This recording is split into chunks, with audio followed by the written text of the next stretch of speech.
အားလုံးပဲမင်္ဂလာပါခင်ဗျာဘာမီ story.youtube channel ကနေအားလုံးကိုကြိုဆိုပါရစေကျွန်တော်တို့ရဲ့ channel ကနေစိတ်ဝင်စားဖို့ရာဇာတ်လမ်းကောင်းများစွာကိုနေ့စဉ်နေ့တိုင်းတင်ဆက်ပေးလျက်ရှိပါတယ်ဒီနေ့မှလေစာရေးသူမင်းရင်သူရေးသားထားတဲ့စောရမုံညိုနဲ့စိတ်တစရင်ခွဲယုံဆိုတဲ့ဇာတ်လမ်းစာစဉ်ကိုတင်ဆက်ပေးသွားမှာဖြစ်ပါတယ်ခင်ဗျာဇာတ်လမ်းမစတင်ခင်မှာကျွန်တော်တို့ရဲ့ဘာမီ story.youtube channel ကိုလည်း subscribe နဲ့အားပေးကြပါဦးခင်ဗျာဗီဒီယိုတက်တင်တိုင်းမှာသိရှိစေဖို့အတွက်လည်း notification ခေါင်းလောက်လေးကိုနှိပ်သွားကြပါဦးခင်ဗျာစောရမုံညိုနဲ့စိတ်တစရင်ခွဲယုံစာစဉ်ကိုတန်ဝေကခေါင်းဆိုင်မုံညိုပြန်ကြဈေးလေးဘေးနားကတုတ်တန်ကိုပြန်ရောက်တဲ့နေ့ကတလကြော်ခဲ့ပြီသူနန်းစိန်ရွာကနေပြီးတော့မှဘက်လုံးရဲ့မယိုးသားတဲ့အပြုံမူတွေကြောင့်တောင်ယာတဲကနေညာတွင်ချင်းပဲထွက်ခွာလာခဲ့ပြီးမကြခင်မှာပဲသက်ဆိုင်ရာကဖမ်းဆီးတာကိုခံရတယ်အကြောင်းကတော့တကြီးဦးစိန်ဒီအိမ်ဖောက်ထွင်းမှုနဲ့ပါနေ့ကြော်မှာပဲသူလွတ်ငိမ့်နဲ့ပဲပြန်လဲလွတ်ပြောက်ခဲ့ပြီးတော့မှမြို့ကလေးကိုပြန်ကဦးကျွယ်ရဲ့ခေါင်းဆိုင်မှာပြန်လဲလုတ်ကင်နေခြင်းဖြစ်တယ်မောင်ကြီးကတော့လဲထောင်ကျသွားခဲ့တယ်ကံကဆက်ပုံများပြန်လွတ်လာတော့လဲအတူတူဖြစ်လေတယ်သို့ပါတော့လဲမောင်ကြီးကမိုးညူအပေါ်မှာအထင်လွဲကြီးလွဲကတွေ့ရတင်းချိုင်းဓာမဆိုင်ဆိုသလိုပဲမယားထီဓာကြီးဖြစ်ခမိုးညူကိုခါတီးစွာနဲ့မုံတီးနေပါတယ်သို့ပါတော့လဲမောင်ကြီးကမော်ဘီဘက်မှာနေထိုင်ပြီးတော့မှမိုးညူကရှမ်းကုန်းမြေမြင့်မှာဖြစ်တယ်မောင်ကြီးခရီးကပြန်လာတော့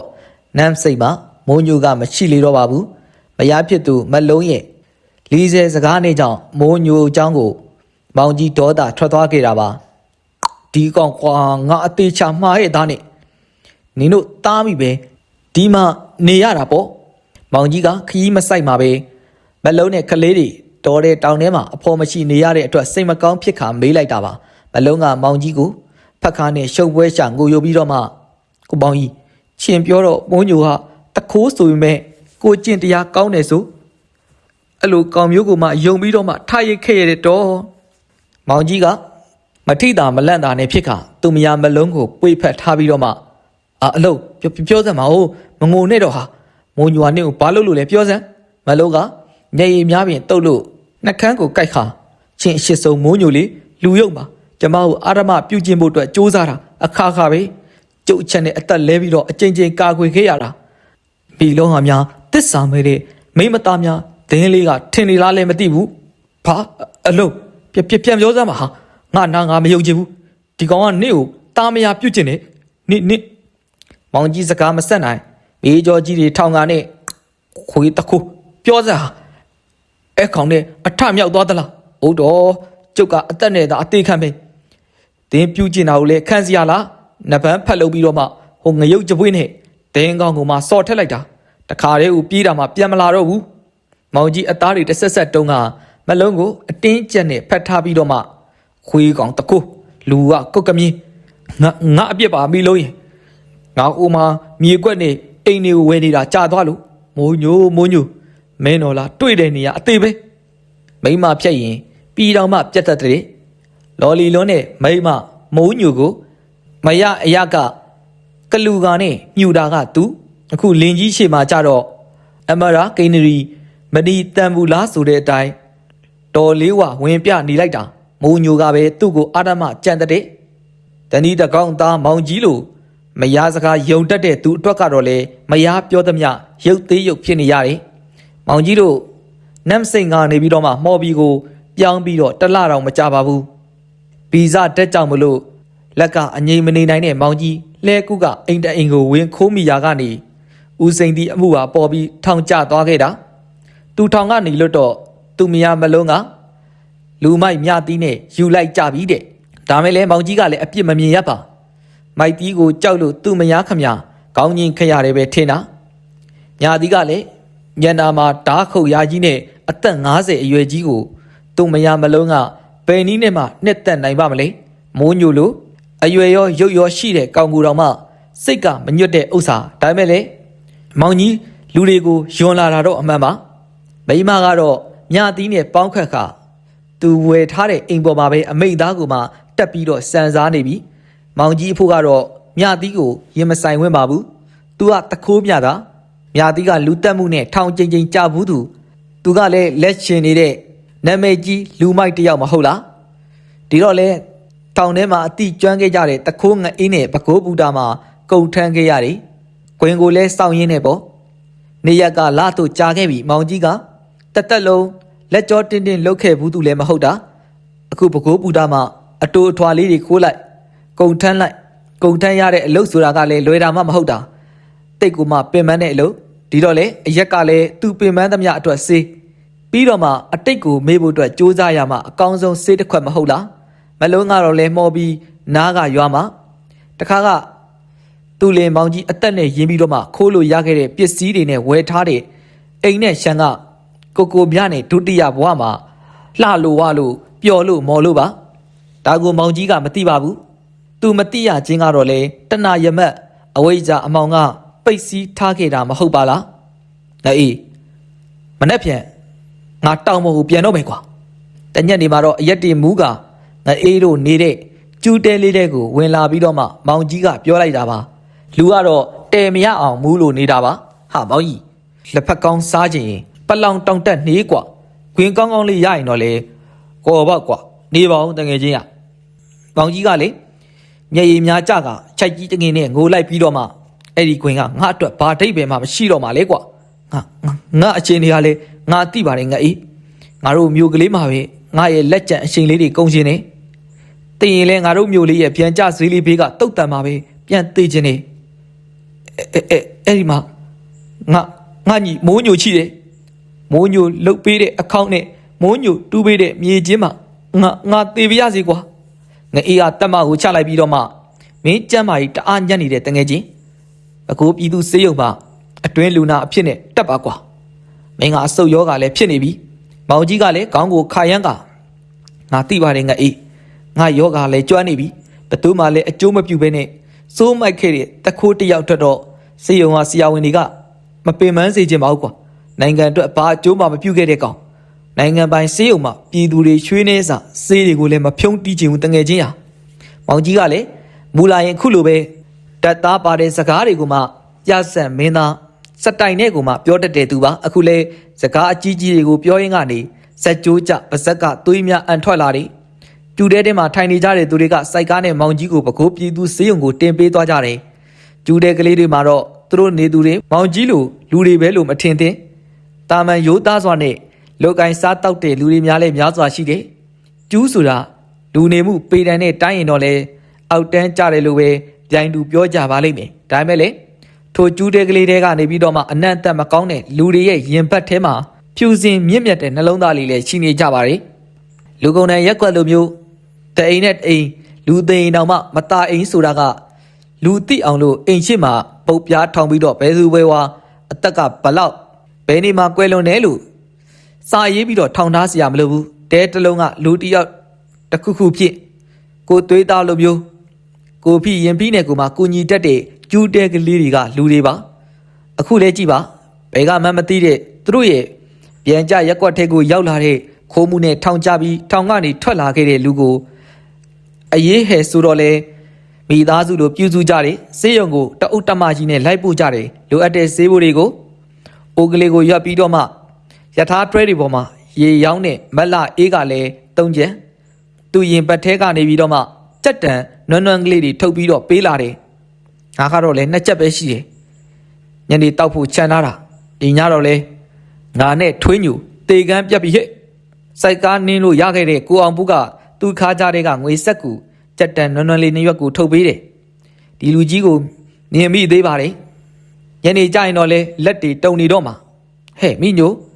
စိုက်ကားနဲ့မြင်မြန်သွားစမ်းငါအိမ်ကဖြာနဲ့ဆောင်ခေါင်းအုံနေယူခဲ့ဟေ့ဆေးရုံမှာတင်းတင်းတဲတဲလေးမှာပေါ့အိမ်မှာဘလို့အိရမခါကြီးကလည်းမောင်ကြီးအတွက်ကိုမှသူ့အိမ်ကမိသားစုအိတ်တဲ့ဖြာနဲ့ခေါင်းအုံဆောင်ကိုပြန်ယူခိုင်းနေတယ်မောင်ကြီးရဲ့ကတင်ဘေးပါတက်ဘူးပကန်းတမင်းကြိုင်စတဲ့လူနာတယောက်မှရှိရမယ်အသုံးဆောင်လေးတွေကစုံလင်နေပါတယ်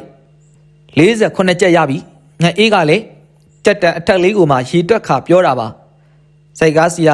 ကိုခင်တောင်းကသူ့ရဲ့စစ်အင်ကြီးအိတ်ပြားပြားတဲကနေပြီးတော့မှကြက်တန်2ရွက်ငါးမူစီတစ်စီမက်စီ2စီကိုထုတ်ခါရော့ကွာ90ပြည့်အောင်လို့ဒီနေ့ပါကွာစိုက်ကားဆွဲလို့မကောင်းဘူးအုံနာပေးရမယ်ဟာလိုရာတော့ငါအေး မောင်ကြီးဆေးရုံရောက်တော့မချီတဲ့ကြားကနေစေတနာထက်သန်စွာနဲ့အ ਨੇ ဆုံး9မူ3မှတ်တောင်မှထောက်ပံ့ကြလေတဲ့ဒီလိုနဲ့ပဲမောင်ကြီးပဲခူးဆေးရုံကြီးမှာအတွင်းလူနာအဖြစ်နဲ့တက်ရောက်ခဲ့ရတယ်ကျူရက်ကွက်ကလေးကမောင်ကြီးကိုတမင်းအလဲကျပို့ကြတယ်လို့မျိုးထမင်းစားဖို့တနေကုန်အလုပ်လုပ်ပြီးတော့မှညဘက်အလဲကျလူနာလားဆောင်ပေးကြရပါတယ်မောင်ကြီးဆေးရုံရောက်ပြီးတော့3ရက်မြောက်ညမောင်ကြီးယောဂါကကျွမ်းနေပြီမို့လို့ဆရာဝန်များကအတော်လေးကိုယူဆောက်ခဲ့ကြတာပါဒါပေမဲ့လေညဦးပိုင်းကသွေးနဲ့အန်သေးတယ်ထိုညမှာပဲခူးဈေးကြီးမှာအလုတ်လုတ်တဲ့မောင်ကျော်ကလူနာဆောင်ကြတာပါမောင်ကြီးကိုပြုစုပြီးတော့ကြက်သားဆံပြုံးနဲ့ဆေးတိုက်လိုက်တော့မောင်ကြီးတက်တာသွားတယ်မောင်ကျော်ခဏမြတနေ့လုံးဈေးထဲကနေပြီးတော့ငချောက်ပွဲရုံမှာအလုတ်လုတ်ထားရတာကနှစ်ချိုက်နဲ့အိပ်ပျော်သွားတယ်အချိန်ကလည်းည12နာရီကျော်ပါပြီစေယုံပေါ်ကလူအစုအပြေးလွှမ်းနဲ့ရောက်လာကြတယ်ဆရာဝန်တွေရောလူနာချင်းတွေပါရောက်ရက်ခတ်နေတယ်မောင်ကြီးအိတ်နေရာကနေပြီးတော့မှလန့်နိုးသွားတာကြောင့်မလို့အသာနားဆွင့်လိုက်တယ်ဆုံးသွားပြီဆိုခက်လန်းလန်းလူနာကရင်ကလူနာဆောင်ကမေးလိုက်တာဖြစ်တယ်လမ်းချောက်လာတဲ့သူကကောင်းကျင်ပြီးတော့မှဟုတ်တယ်ယထာပေါ်ကြတာယထာမိုးပေါ်ကနေပြီးတော့လိုက်စီးတာတဲ့ဘူတာအဝင်မှာမိုးပြန်တရားနဲ့ကောင်းနေရိုက်မိပြီးတော့ကျသွားတာဖေရလေကောင်းလေးကငငယ်လေးရှိသေးတာတနာကမလေးယထာပေါ်ကကြယုံကသူမသေးနိုင်ဘူးတရားတန်ပေါင်းနဲ့ကောင်းကရိုက်မိတာအလွန်ဆက်စုကျင်တဲ့လူတွေရဲ့တဘာဝဆုံးပါသွားသူရဲ့ body ကိုတော့တည်ယူရပါပြီလူနာဆောင်တစုနဲ့ယောဂပျောက်ကင်းပြီးတော့နလန်ထတဲ့လူနာတစုသာညအချိန်မတော်မှရုပ်စီနဲ့ပြောဆိုဝေဖန်နေကြခြင်းပါကောင်းလေးနာမည်ကမိုးညိုတဲ့မန္တလေးရထားနဲ့ပါလာတာမိုးညိုဆိုတဲ့စကားတန်ကြတာကြောင့်မောင်ကြီးကောင်းတပန်းများကြီးသွားတယ်အသက်ကငငယ်နာမည်ကမိုးညိုမန္တလေးရထားနဲ့ပါလာတာတဲ့ဟုတ်ပါပြီဒါမျိုးကလေးကမိုးညိုပဲဖြစ်ရမယ်မောင်ကြီးအိယာကထက်ကနေအသားရထလိုက်တယ်လူကမူးနောက်ပြီးတော့ရီဝေနေတယ်စောနာတေသွားတယ်လူကိုပြန်တေသွားကြပြီလားမောင်ကြီးကတင်ပေါ်ကတမလင်ကိုပြန်ထိုင်ကအနားယူပြီးတော့မှမေးလိုက်တယ်ဟိုလူစုကတော့မောင်ကြီးကိုလှည့်ကြည့်လာကြပြီးတော့မှသူတို့တွေကတယောက်ကရင်ခွဲရုံကိုတေသွားကြပြီဧည့်သည်မသားပဲ तू ကဘယ်ကနေဆိုတာလဲဘယ်သူမှလည်းမသိကြဘူးမနဲ့လောက်ကြမှာပဲကာယကံရှင်တွေပေါ်လာမှာပါမောင်ကြီးကကတင်ပေါ်မှနေအာယူပြီးတော့အသာဆင်းလိုက်တယ်လူကအာအင်ရှိနေနေတာကြောင့်မလို့လဲမလို့တော့ဖြစ်ခဲ့တယ်တဖြည်းဖြည်းချင်းစေးရုံကြီးကော်ရတာဘက်ကိုထွက်လာခဲ့တယ်အားလုံးကအမှုမဲ့အမှတ်မဲ့ပဲသူ့ကိုဂယူမထားကြပါဘူးမောင်ကျော်ကတော့လေခုံတန်းရပေါ်မှာဟောက်လို့ပင်ဟောက်နေပြီဒီကလူနာကဘဲကိုလေမောင်ကြီးလေကားအထက်ကိုရောက်မှာပဲတစ်ဖက်ကနေပြီးတော့မှရှောက်လာတဲ့အပြာဝစ်ဆီယာမကမေးလိုက်တာပါအိမ်မပြောလို့လမ်းလေးရှောက်လာတာပါဆီယာမအချိန်မရှိတော့ဘူးဝေဝေလည်းရှောက်မသွားနဲ့အောင်ကိုကတင်နားလေးမှာပဲရှောက်တော့ဟုတ်ဆီယာမထိုဆီယာမကအရေးကြီးတုတ်ပြာနဲ့ထွက်သွားရာမောင်ကြီးကလေကားအတိုင်းပဲခက်တုတ်တုတ်နဲ့ဆင်းလာခဲ့လိုက်တယ်သူလေကားတဆင့်ဆင်းပြီးတော့လူကလည်းတော်တော်လေးကိုမောလို့နေပြီမောင်ကြီးကလေကားလက်ရန်ကိုအားပြုကာနဲ့ဆင်းလာလိုက်တယ်အောက်ဆုံးတက်ကိုရောက်လာပြီသူခဏစဉ်းစားလိုက်ပါတယ်ဒီဆေးရုံနဲ့ဆေးရုံတစ်ဝိုက်ကိုမကြာခဏရောက်ဖူးပါတယ်ရင်ခွဲရုံကဆေးရုံကြီးရဲ့မြောက်ဘက်ကားလမ်းနဲ့ကက်လျက်စီယိုဘေးမှာရှိတာပါရင်ခွဲရုံကကစွန်းဖြူအဟာကစွန်းတွေကိုမှစိုက်ထားတဲ့ကျုံရည်ပြင်ကိုမှမျက်နာမူပြီးတော့မှစောက်ထားတာဆေးရုံထဲကတော့အနှဲငယ်လှမ်းပါတယ်သူပတ်ဝန်းကျင်ကိုဟိုးဝိုက်ကြည့်လိုက်တယ်လူသူအရေးအယောင်ကိုမတွေ့ရပါဘူးဆေးရုံကြီးရဲ့စင်ဝင်မှာကတော့လေလူတစ်ယောက်ကထိုင်ပြီးငိုက်နေတာကိုတွေ့ရတယ်သူတမန်တလင်းခင်းထားတဲ့လမ်းကလေးအတိုင်းကိုမြောက်ဘက်ကိုလျှောက်လာခဲ့တယ်ဆေးရုံအဆောက်ဦးထဲမှာတအားကိုမှဖြော့ဖြော့မီးလုံးကလေးတွေရှိနေပေမဲ့လည်းရင်ခွဲရုံကိုထွက်တဲ့လမ်းမှာကလည်းမီးကမရှိဘူးခက်လန်းလန်းမှာကတော့လေဝက်လုံးနဲ့ထောင်ထားတဲ့မီးတိုင်လေးတွေကဝက်အား40လောက်ရှိပြီးတဲ့မီးလုံးလေးတစ်လုံးသာမလင်းမချင်းတဲ့ကိုရှိနေတာကိုတွေ့ရတယ်သူအားတင်းပြီးတော့မှခြောက်လာခဲ့လိုက်တယ်တောင်လေးကဝိကနေပဲတိုက်ခတ်လာရာသူ့တကူလုံးရှမ်းစိန်ကားနဲ့ကြက်သိမ်းများပင်ထသွားတယ်ကျုံတရာဘက်ကခွေးတအုပ်ရဲ့စီးစီးပိုင်ပိုင်နဲ့တန်ချီဦးလိုက်တဲ့အတန်ကြောင့်မလို့သူ့ရဲ့ရှင်လန်းလေးတုံကနေရက်သွားတယ်ခွေးဦးတန်ကတော့ကျုံတရာကနေပြီးတော့မှသွန်းပြားဘက်တီကိုမှတောက်ချောင်းခွေးဦးတန်များထွက်ပေါ်လာတယ်ထိုးချိန်အနောက်ဘက်ကနေပြီးတော့မှလျက်ရောင်ဝင်းကနေလက်သွားပြီးတော့မှခဏနေတော့ဂျင်းကနေမိုးရှိန်တန်တွေထွက်ပေါ်လာတယ်ဒီတိုင်းဆိုရင်မကြမီ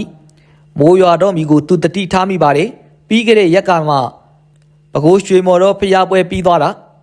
ရက်ကိုသူအတိကြလည်းမတိခဲ့ပေမဲ့ တကူးလာမကုံသေးတာကူတော့သူကမှတ်မိနေတယ်မိုးဦးတောင်မှ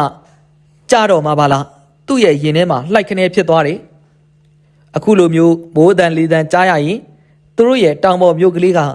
ပျော်စရာတိတ်ကောင်းတယ်မဟုတ်လားအခုလောက်ဆိုရင်ဒိမ်မော်ချန်စိုက်ခင်းဩဇာစိုက်ခင်းပန်းသီးနဲ့တပြစ်စိုက်ခင်းများတွေနဲ့မြို့ကလေးပတ်လင်းမှာတော့လေစိမ့်ဆိုလို့နေကြပြီထင်ပါရဲ့ပြီးတော့ပြန်ကြဈေးလေးအဲ့ဒီဈေးလေးကသူ့တဘာဝပဲလေဈေးကလေးရဲ့ပေးကခနော်ခနဲ့တဲကလေးထဲမှာတော့သူတို့ကြားထိုးခဲ့တာတွေအရင်မရအဖက်မရနဲ့ညင်းခုန်ခဲ့ကြတာတွေပြီးတော့တုတ်တန်ကတန်ဝေကအခေါင်းဆိုင်မှာနေတဲ့မိုးညိုရဲ့လေးတလုံးမိုးတလုံးအကြွားတန်ပုံတွေကအစမြင်အောင်လာမိတယ်အကြွားတန်ပေမဲ့လေသူ့ကိုဘလောက်ပြောဘလောက်ဆဲကိုမောင်ကြီးဟမြားရလဲဗျာဆိုပြီးတော့မှပြုံးကနဲ့လေပြေထိုးတက်တဲ့ကောင်းလေးစိတ်ထားဖြူသလောက်သူများအပေါ်မှာစာနာနားလေကူညီတတ်တဲ့ကောင်းလေးတင်းကလေးကမိုးညိုသူ့ကိုသူပေးတဲ့နာမည်ကစောရာမိုးညိုတဲ့မိုးညိုရမင်းကိုအခုအထင်လွဲခဲ့ပါတယ်မင်းရဲ့ယောက်ျားကောင်းတယောက်ရဲ့ဂုံတိတ်ခါနက်ခတ်ပါလို့တခိုးဖြစ်ရပြီးတော့မှကံအကျိုးပေးမလှလို့မိဘမဲ့ဘဝကိုရောက်ရပေမဲ့ဇာရိတတမားလေးမိလုံးရဲ့လော်လည်မှုတွေနဲ့အကိုတိခဲ့တာအရန်နောက်ကျခဲ့ရတယ်ညီလေးမင်းစိတ်တက်ကိုအကိုလေးစားပါတယ်မိုးညိုယထာဘောကကြတာမင်းမဟုတ်ပါစေနဲ့အကိုစိုးရိမ်မိတယ်မိုးညိုမင်းမသေးရဘူးကွာမသေးပါနဲ့အောင်ကွာငါမင်းကိုပြန်ကြဈေးလေးမှာမင်းအကိုအထင်လွဲခဲ့တာတွေတောင်းပန်ခြင်းသေးတယ်ကွာဒါပေမဲ့အကိုကတေးရတော့မဲ့သူပါအကိုတိတယ်ပေါ့ဒါပေမဲ့မျိုးကလေးကိုရောက်မှမျိုးကလေးရဲ့အငွေ့တက်တွေကိုတဝါကြီးရှူပြီးတော့မှမင်းကိုတောင်းပန်ပြီးတော့မှအကိုတေးပြရစီလားမိုးညိုရဟုတ်ပါတယ်မိုးညိုနတ်ဆန်ကနေညပတ်ကြီးထွက်လာစဉ်ကမိလုံးရဲ့ဖောက်ပြန်မှုတွေကိုမိုးညိုထုတ်မပြောခဲ့ပါဘူးသူနှုတ်လုံခဲ့တယ်သူပြောလိုက်ရင်အောင်ကြီးတို့အိမ်တော်ရေးထိခိုက်ပြီမဟုတ်လား၃နှစ်ကျော်မိလုံးရဲ့အကြောင်းတွေမိုးညိုရင်ကုန်နှုတ်ပိတ်နဲ့နေခဲ့တယ်ပြီးခဲ့တဲ့ဘကိုးချွေမော်တော်ဖျားပွဲကိုမိလုံးတို့လင်မယားနဲ့ကလေးတွေလာတော့ကရင်းမြင်တော်ပေါ်မှာမောင်ကြီးရဲ့သားအကြီးကောင်လေးကသူနဲ့ခဏတွေ့ခွင့်ရတော့အဖြစ်မှန်ကိုပြောပြသွားခဲ့တာအဖေကျွန်တော်အဲ့ဒီလူကြီးကိုအဖေမတော်နိုင်ဘူးအဖေနဲ့ဘကိုးမှာလာနေခြင်းနဲ့မောင်ကြီးရင်ထဲမှာနှင်သွားခဲ့တယ်သူ့ဘွားကအခုချိန်မှာခြေစလုံးအိမ်နိုင်တာမဟုတ်လားဖခင်တူးနေနဲ့သားသမီးကိုမနစ်မွန်းစီခြင်းပါဘူးလောလောဆယ်တော့မိခင်နဲ့အတူရှိနေခြင်းကသာအသင့်တော်ဆုံးမဟုတ်ပါလားအဖေငါသားတို့ခေါ်မှာပါအဖေဘကိုးမှာပဲဖြစ်ဖြစ်အဖေတို့ရဲ့မျိုးလေးမှာပဲဖြစ်ဖြစ်အိမ်နဲ့မြေကွက်လေးပြန်ဝင်နိုင်အောင်လို့စူးစမ်းနေတယ်လောလောဆယ်တော့အမေနဲ့ပဲနေပါဘာဖြစ်ဖြစ်အမေဟာအမေပဲလေသားသူဒီလောက်သာသားဖြစ်သူကိုနှစ်သိမ့်ပေးနိုင်တယ်မောင်ကြီးရဲ့သားကြီးလေးထိုးစင်ကတိတက်ရွယ်မို့လို့မိုးညိုနဲ့မလုံးဖြစ်ခဲ့သမျှကိုအစအဆုံးသိနေခဲ့တာပါသူကအိတ်မပြောပါဘူးတမင်အိတ်ချီအောင်ပြုတ်ခဲ့တာတဲ့မောင်ကြီးရင်ထဲကလှိုက်ဖို့လာတာတဲ့သူ့ချီကိုမဲအရာတစ်ခုကလည်းလိမ့်လာတယ်သွေးညီနှံ့နဲ့လူသေးပုံနှံ့ကအော့ကျင်ပွဲရကောင်းလာတယ်သူ့ရဲ့ရှေ့ကိုလိမ့်လာတဲ့အရာကမဲလေးဆိုတာအများကခေါ်လို့သူလည်းမဲလေးလို့သိတာပါရင်ခွဲယုံကသာ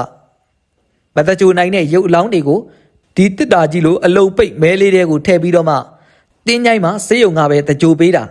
မဲလေးကလူသေးထည့်တဲ့တစ်တာလိုအရာအောက်ကဘိန်းလေးဘိန်းတက်ထားတဲ့မသားထည့်တဲ့တွန်းလဲပါပဲသူရုတ်တရက်လန့်သွားတာကြောင့်မလို့နောက်ကမှခြေတလန်းဆုပ်လိုက်တဲ့ကြောက်ကြားပွဲရစီးခန့်နေတဲ့မဲလေးဘိန်းလေးတန်တဲ့အတူမဲလေးကသူ့စီကိုထက်လိန်လာတဲ့သူ့လက်နဲ့အသာတွန်းလိုက်တယ်လေတိုက်နေလို့လိန်လာတာပါထင်လိုက်တယ်ထိုအချိန်မှာပဲမိုးကဝေါကနေရွာလာတာကြောင့်မလို့အမိုးတပေါ်ကိုကျလာတဲ့မိုးပေါက်တန်တဖြောင်းဖြောင်းမြည်လို့လာပါတယ်သူရင်ခွဲယုံတစ်စက်မိတ်အောက်ကိုမှခိုးဝင်လိုက်ပါတယ်မိုးအေးဆက်တွေကတော့သူ့အခုံးပေါ်ကိုကျလာတာကြောင့်မလို့သူအမိုးကိုမောကြည့်လိုက်တယ်ဟောင်းမြည်နေတဲ့အမိုးတပေါက်တွေကနေတွေ့ရရတယ်ရင်ခွဲယုံရှိကအမိုးအောက်မှာဝက်40မီးလုံးတစ်လုံးသာထွန်းထားပြီးတော့မှရင်ခွဲယုံထဲမှာတော့လေလေးပေမီးချောင်းကိုထွန်းထားပုံရလေတဲ့ဟာနေတဲ့တကားရွက်ကြားကနေပြီးတော့မှမီးချောင်းရောင်ကလည်းခြံပြီးတော့မှကျနေတဲ့ထိုးစင်မှာလက်လျောင်တဝင်းဝင်းနဲ့လက်နေရရင်ခွဲယုံရဲ့မြောက်ဖက်ဘေးကကစောင်းလောက်ကိုခွေးနဲ့ကြီး3ကောင်ကမျက်လုံးကြီးဝင်းလက်ပြီးတော့မှသူ့ကိုကြည့်နေတယ်ရင်ခွဲယုံနဲ့စေယုံခြံစည်းရိုးကပေ20ခန့်သာခြားတာပါခြံစည်းရိုးအပြင်ဘက်မှာကလည်းကားလမ်းရှိတယ်ထိုကားလမ်းကမြို့ထဲဘက်ကနေပြီးတော့မှကျုံကိုဖြတ်ပြီးတော့မှတော်ဖျားဈေးကြီးနဲ့ညွန့်ရုပ်ချင်ရုံဘက်ကနေပတ်လို့ရတဲ့လမ်းဖြစ်ပါတယ်ရင်ခွဲယုံရဲ့ရှေ့တက်တဲ့မှာ ရှန်စီယိုဖြစ်ပြီးတော့မှရှန်စီယိုအပြင်ကလူသွားလန်းအကျဉ်းကလေးလမ်းရဲ့တစ်ဖက်ကကျုံရည်ပြင်ကျုံတဲ့ကနေပြီးတော့မှရေကမတက်ပါဘူးကစုံးနေအပြစ်ကိုမှစိုက်ထားတာမောင်ကြီးပတ်ဝန်းကျင်ကိုမှတစ်ချက်လောက်ဝိဝိုက်ကြည့်လိုက်ပြီးတော့မှခွေးနဲ့ကြီးတွေပြန်ကြည့်တော့လေနေရာမှာမတွေ့တော့ပါဘူးလေပြင်းကတိုက်ခတ်နေရာကနေပြီးတော့မှကားလက်တစ်ဖက်ကတစ်ပင်များလေတိုးတန်နဲ့သွမိုးများတန်ကျင်းပြီးတော့မှတပြင်းပြင်းတချင်းချင်းနဲ့မြည်တန်းကစိတ်ကိုမှခြောက်ရှားစရာဖြစ်တော့တယ်သူ့တကောက်ကွေးနေရာကိုသစုံတစ်ခုကအနောက်ကနေပြီးတော့မှတိုက်လိုက်တာကြောင့်သူ့အလန့်တကြားနဲ့လှည့်ကြည့်လိုက်တယ်တခြားမဟုတ်ဘူးမတာတင်တဲ့မဲလေးပါမောင်ကြီးမဲလေးကိုလက်နဲ့အနောက်ကိုတွန်းထုတ်လိုက်ပြီးတော့မှရင်ခွဲယုံတကားမကြီးစီကိုကြည့်လိုက်တယ်တကားတော့ကမခတ်ထားပဲနဲ့မြောက်လက်ကိုစပိန်စမုတ်တန်လေးနဲ့လိန်ထားတာကိုတွေ့လိုက်ရတယ်ဒီအချိန်မိုးချင်းတန်တစ်ချက်ပြင်းပြင်းထန်ထန်နဲ့ထွက်ပေါ်လာပြီးတော့မှစိတ်ယုံဘက်ကမီးတွေပြတ်သွားတာကိုသူတတိထားမိလိုက်တယ်ရင်ခွဲယုံကမီးလိုင်းကအတူတူဖြစ်လျက်နဲ့ရင်ခွဲယုံကမီးကမပြတ်တာကိုသူစဉ်းစားလို့မရပါဘူးသူဒါကိုစဉ်းစားဖို့လည်းအချိန်မရှိပါဘူးသူသိကျင်တာကရင်ခွဲယုံထဲမှာပြီးခဲ့တဲ့နိုင်ပိုင်းတွင်းကလေးထဲမှာပဲထည့်ထားတဲ့မိုးညိုးဆိုတဲ့သူတိတ်တွေ့ကျင်နေတဲ့မျိုးကလေးကမိုးညိုများဖြစ်နေသလားဆိုတာကိုသာဖြစ်ပါတယ်ထိုအချိန်မှာပဲရင်ခွဲယုံရဲ့အခြေအပီအောက်ကနီးချင်းချင်းမီးလုံးများကလည်းဝါထိန်ပြီးတော့မှလင်းအားမြင့်တက်လာတယ်လိုင်းပူပြီးတော့မှမီးအားများစောင့်တက်လာတယ်လို့သူထင်လိုက်တယ်သူစောင့်ကြည့်နေစဉ်မှာပဲမီးလုံးကမီးကောင်းကကျွန်းပြီးတော့မှတမန်တလင်းပေါ်ကိုပြုတ်ကျလာတယ်ဒါပေမဲ့လည်းမီးလုံးကတော့လင်းနေတော့မှပဲမီးလုံးကတမန်တလင်းပေါ်ဘောလုံးတစ်လုံးလိုခုံဆွာနဲ့ဖြစ်နေတယ်အတော်လေးကြာမှမီးလုံးကငြိမ်သက်သွားတော့တယ်ဟဲ့လူဘာလာလောက်တာလဲအတန်ကြားလို့လဲကြည့်လိုက်တော့မဲလေးရဲ့လက်ကင်ကိုကိုင်းကနေသူ့ကိုကြည့်နေတဲ့လူတစ်ယောက်ညိုညစ်နေတဲ့လွှာဆောင်ကိုရှုံထားပြီးတော့မှခါအောက်ပိုင်းကမဲလေးရဲ့ကွယ်နေတာကိုမမြင်ရဘူးဆောင်ကိုခါကနေပြီးတော့တိုင်းချုံထားတာကြောင့်မလို့မျက်နှာလေးတဲတဲကွယ်ကွယ်နဲ့မမြင်ရဘူးမေးနေရလေတော်လူကလည်းအချာအတန်နဲ့ငေါက်ဆက်ထပ်မိလိုက်တယ်ဟိုစောနာမိုးညိုဆိုတာချမ်းကုန်းမြင်မြို့ကလေးကမိုးညိုများလာလို့လာကြည့်တာဟုတ်တယ်ထိုသူကအဲ့လိုပြောပြီးတော့မဲလေးကိုစေယုံဘက်ကိုလေးဒီလေးကန်နဲ့တွန်းသွားတယ်မောင်ကြီးရင်ခွဲယုံရဲ့တကယ်ရွက်ကစမုတ်တန်ကိုအတင်းမှဆွဲဖြုတ်လိုက်တယ်ဒါပေမဲ့လည်းအားကလည်းမရှိဘဲနဲ့လက်ကတုံရီနေတာကြောင့်မလို့ဖြုတ်လို့မရဘဲနဲ့ဖြစ်နေတယ်သူခဏနားပြီးတော့မှပြန်ဖြုတ်တော့မှရသွားတယ်တကယ်ရွက်ကတစ်ဖက်ကိုအသာဆွဲဖွင့်လိုက်တော့တကားပတ်တာတန်ကခြေလျားစွာနဲ့မိုးပေါက်တန်များကိုပင်လွှမ်းမိုးသွားပါတယ်မိုးညိုညီလေးမိုးညိုမောင်ကြီးပါဇက်ကနေပြီးတော့မှတီတိုရေယိုရင်းကနေရင်ခွဲယုံအတွင်းကိုကြည့်လိုက်တယ်ရင်ခွဲယုံကပေ30-40လောက်ကိုကျယ်ဝန်းတဲ့အဆောက်အဦပါထုတ်တန်းနှစ်ခုမှထွန်းထားတဲ့လေးပေမီးချောင်းတွေကလည်းဖုံအထက်နဲ့မို့လို့ဝါချင်းသာလင်းနေတာပါဒါတော့မှမီးချောင်းတွေကရစ်လိုက်အလိတ်လိုက်ဖြစ်နေတဲ့လိုင်းကထားနေတာရင်ကွင်းကလည်းမီးရောင်ကြောက်မလို့မငြိမ်မသက်နဲ့ဖြစ်လို့နေပါတယ်ရင်ခွဲယုံတွေကကြောက်ခုံ၃ခုကအစီယူရှိပြီးတော့မှမြောက်ဖက်ကလျက်ကလည်းတက်ကရင်၃လုံးကိုတွေ့ရတယ်ကြောက်ခုံပေါ်မှာမတာအလောင်းက၃လောင်းကဆန့်ကြီးတွေ့လိုက်ရတယ်ရောက်ဖက်တန်ကရင်ပေါ်ကလူသေးအလောင်းတွေကလည်းပြည့်နေတယ်ကျမ်းပြေပေါ်နေတော့အလောင်းကလည်း9လောင်းလောက်ရှိတယ်အရက်ပြန်နဲ့သွေးညီအပုတ်နဲ့နေနဲ့ညီဆိုးအနက်နေရဲ့အင်္ဂလိပ်စေအနက်တွေကလည်းမှုန်လို့နေပါတယ်သူ့ခြေလမ်းများရက်တန့်သွားတယ်ပြန်လှည့်ဖို့အတွက်စိတ်ကူးလိုက်ပါသေးတယ်ဒါပေမဲ့လည်းအားတင်းကအထဲကိုမှအရဲစွန်ပြီးတော့ဝင်လိုက်တယ်ထိုအချိန်မှာပဲရောက်ဖက်ကနေပြီးတော့မှမီးကြောင်ကခွန်ကနေအတန်နဲ့တူကွဲပြီးတော့မှပြုတ်ကျလာတယ်မီးကြောင်ကွဲစားများကတမန်တလင်းနဲ့ထိခတ်သွားတဲ့အတန်ကလိုလာထက်ကိုပိုပြီးကျန်နေတယ်လို့ထင်မိတယ်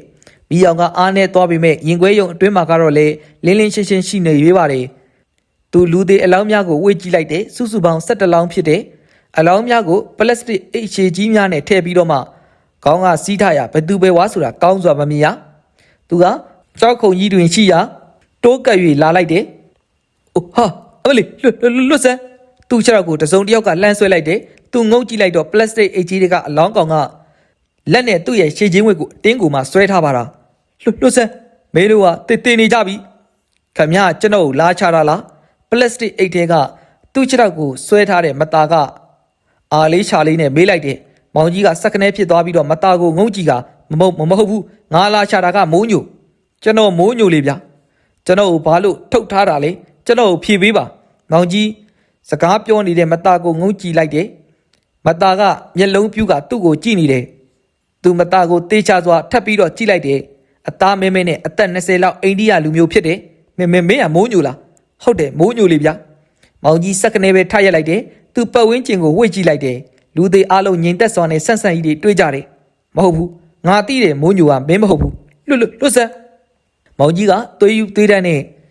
စောင့်ယုံလိုက်တော့မှပဲသူ့ခြေထောက်ကလွတ်ထွက်သွားတယ်သူပြန်ကြည့်လိုက်တော့ထိုအလောင်းကောင်ကစွတ်ထားတဲ့အိတ်ကိုခြိထားတဲ့ကြိုးကသူ့ခြေထောက်ကိုလာပြီးပတ်နေတာဖြစ်လေတယ်သူထင်အောင်ထင်မှားနဲ့ဖြစ်နေတယ်ဆိုပြီးတော့ကြောက်ခုန်နားမှာရှိရာကိုလှမ်းခဲ့လိုက်တယ်အပြင်ကအေးစိမ်နေပေမဲ့မောင်ကြီးတကူလုံးရွှေများပြန်လို့နေပါတယ်သူကြောက်ကရင်ပေါ်ကနေပြီးတော့လူသေးတွေကိုအပြေးလွှားနဲ့လိုက်ကြည့်တယ်အသက်ကြီးမိန်းမကြီးအလောင်းနှလောင်းနဲ့ဝဝဖိုင်ယောက်ျားကြီးတစ်လောင်းဒီ3လောင်းကမိုးညိုလုံးဝမဖြစ်နိုင်တာသိကြတယ်မြောက်ဘက်ကတန်ကရင်ကိုအာယူပြီးတော့မှရှောက်လာတယ်သူအလွန်မှမောဟိုင်နေလာပြီပထမတွေ့ရတာကမိန်းမရုပ်အလောင်းနဲ့ဝေးကင်းစားကလေးသေးလေးကိုစုပြီးတော့ထုတ်ထားတာနောက်တစ်လောင်းကတော့လည်းမိန်းမပါပဲနောက်တစ်လောင်းကလည်းသူအပြေးလွှားကြည့်လိုက်တယ်သွေးတန်တရေရဲနဲ့လူကြီးတယောက်ကျမ်းပြေပေါ်ကအလောင်းကိုငုံပြီးတော့ကြည့်နေချိန်သူ့အင်ကြီးကော်လန်စကိုအနောက်ကနေဆွဲတာခံလိုက်ရတယ်သူလှည့်ကြည့်လိုက်တော့မွေးကင်းစကလေးလေးကိုပွေထားတဲ့မိန်းမကတန်ကရင်ပေါ်မှာငုတ်တုတ်ထိုင်နေတာကိုတွေ့လိုက်ရတယ်ဟာလွတ်စမ်းသူအတင်းယုံပေမဲ့မိနေတဲ့မိန်းမလက်ကလည်းလွတ်မသွားပါဘူးသူလေကုတ်ကိုအနောက်ကနေစောင့်ဆွဲလိုက်တာမှသူတန်ကရင်ပေါ်မှာဖင်နိုင်ရလဲကျသွားတယ်မိနေတဲ့မိန်းမကသူ့မျက်နှာကိုအပေါ်စီးကနေမိုးပြီးတော့ကြည့်နေပါတယ်မိနေတဲ့မိန်းမရဲ့မျက်လုံးတွေကဖြူဆွတ်လိုနေပါတယ်မျက်နှာများကအပေါ်ကိုလန်ပြီးတော့မှရှိနေတာကြောင့်မလို့မျက်ဖြူသားတွေပဲမြင်နေရတာပါထိုချိန်မှာပဲကျမ်းပြင်ကအလောင်းများကလှုပ်ရှားလာတယ်လို့ခံစားလိုက်ရတယ်ဟိုကဒီကနဲ့ညီညူတန်တွေရဲ့ရီမောတန်တွေကလည်းထွက်ပေါ်လာတယ်ဒီချိန်မှာပဲလေးကတစ်ချက်လောက်စောင့်တိုက်လိုက်တာကြောင့်မလို့တကယ်ရွက်ကဂျိုင်းကနေပဲပိတ်လို့သွားပါတယ်တစ်ဆက်တည်းဝင်းကနေလျှက်လျောင်နဲ့တူရင်ခွဲယုံတွေ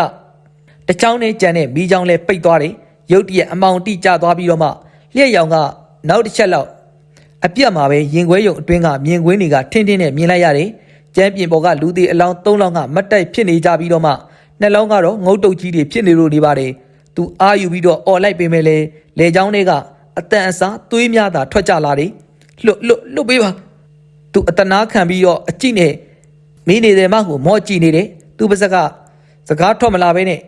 နှုတ်ခမ်းကသာလှုပ်နေတာပါမိနေတဲ့မကလည်းသူ့အိမ်စားကိုမလွတ်မိနေတဲ့မရဲ့ရင်ခွင်ထဲမှာမွေးကင်းစားကလေးလေးကလည်းလက်ကားရရှေ့ကားရနဲ့သူ့ကိုမော့ကြည့်နေတယ်ကလေးလေးရဲ့မျက်လုံးတွေကနီရဲနေပြီးတော့မှပါစက်ထဲကချွန်ထက်တဲ့အဆွဲလေးချောင်းကလည်းပြူးထွက်နေပါတယ်ဝေးကင်းစားကလေးလေးကဘာဆိုပြီးတော့မှအတန်ပြုတ်ကသူ့ပါစက်ထဲကိုသူ့လက်ချောင်းလေးတွေကိုလှမ်းလိုက်တယ်သူ့မှာရုံးကန်နိုင်တဲ့အားလဲမရှိဖြစ်နေလေရကလေးပြူးသမျှနှူနေရတော့တယ်ကလေးရဲ့လက်သေးသေးလေးတွေကသူ့ရဲ့လေချောင်းထဲထိရောက်လာတယ်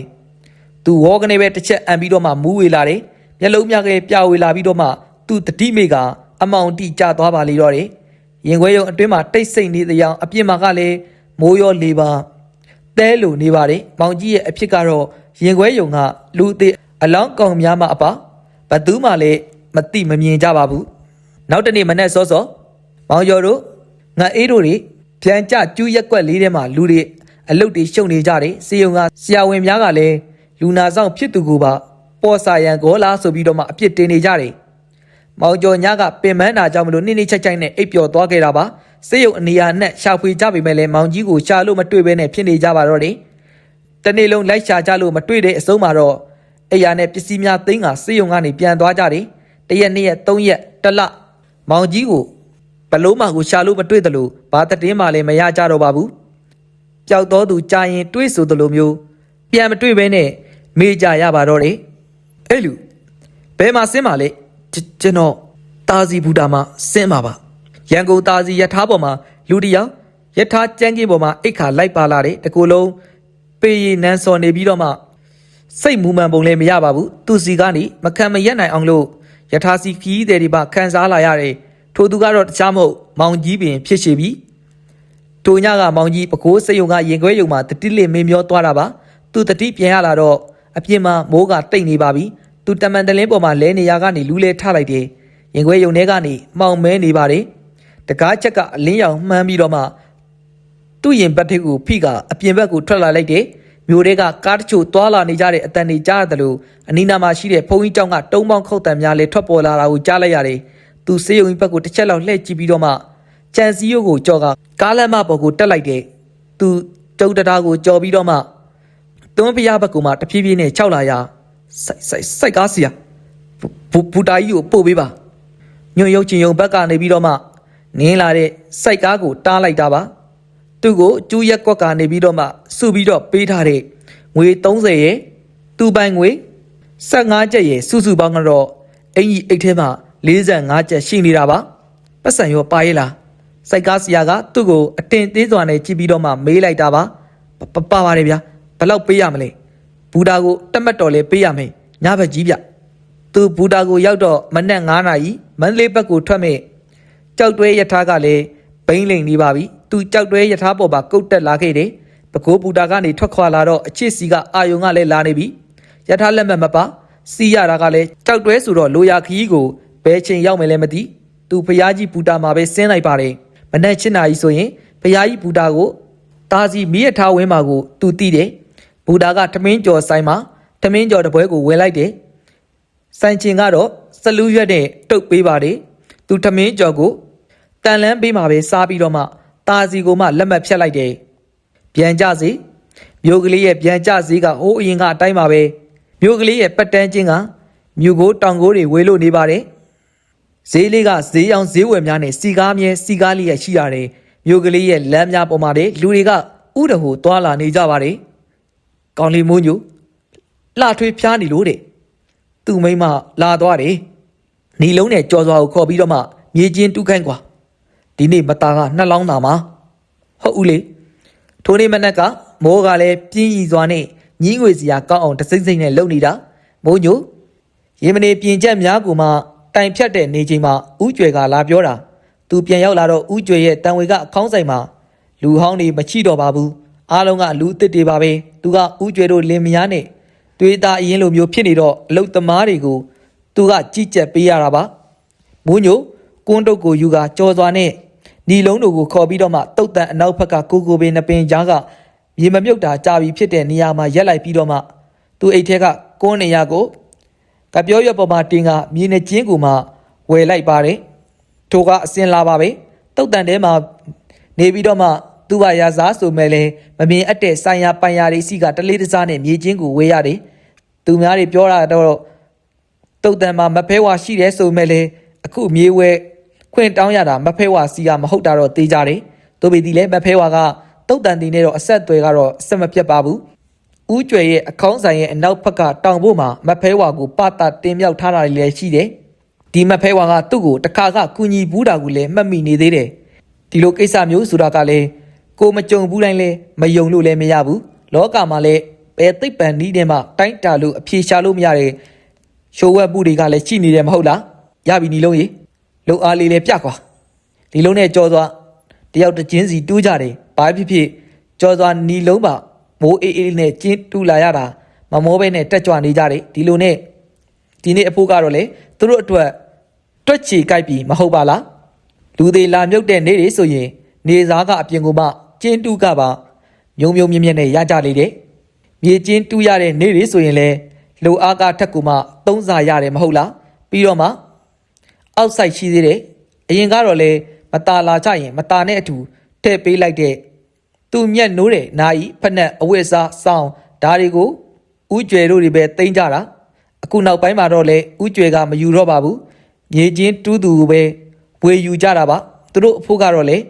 မตาကရတဲ့အဝတ်ထဲနဲ့စောင်းစတို့ကလေချော်ဖို့ပြီးတော့မှပြန်ကြဈေးလေးရဲ့အဟောင်းတန်းကိုတွင်းရတာဒါပေမဲ့လေတရုတ်ကလာတဲ့စက်ပြမုံမွေးနဲ့တိတိကျကျချော်ရတာမဟုတ်လို့ကတော့လေမตาကပုတ်အနံ့ဆွဲနေတတ်တယ်ဒီလိုအဟောင်းတန်းကိုရောင်းပြီးရင်ရတဲ့ဝေစုကိုခွဲယူကြတယ်အခုလေနီလုံးနဲ့ကြောစွာမြေချင်းတူးနေတာကိုဘိုးယိုကထိုင်ကြည့်ပြီးတော့မှကိုလူတို့ဒီနေ့လာမြုပ်တဲ့မသားတွေကနှလောင်းလုံးကတော့အပြို့လူပြို့တွေကံကောင်းရင်တော့လေနိုင်လေးပါလေးပါလာနိုင်တယ်ဒီလုံးကလည်းမြေချင်းတူးတာရက်ပြီးတော့မှမိုးညို